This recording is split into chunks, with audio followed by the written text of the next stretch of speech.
Boşa gitmesin.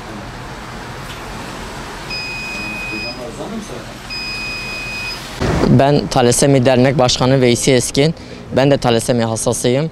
30 yıldır talasemi ile mücadele ediyoruz. Batman'da tedavi gören yaklaşık 500 talasemi major hastamız var. Ve bu hastalar 3 haftada bir sürekli olarak 2 ünite, 3 ünite düzenli kan transfüzyonu almak zorundadır. Çünkü bu hastaların yaşamları bu kana bağlıdır. Kan almadıkları zaman sağlıklı insanlar gibi kendi ihtiyaçlarını karşılamıyorlar, çalışamıyorlar, ruhen, fiziken yoruluyorlar. Bizim hastalığımız gerekince 3 haftada bir düzenli transfüzyon almak zorundayız. Ve bu da bizim kan bulmamızda güçlük çekiyoruz. Çünkü kan bağışı az, kış ayının gelmesiyle, salgının olmasıyla beraber bağış az olduğu için Kızılay'da kan stokları azalıyor.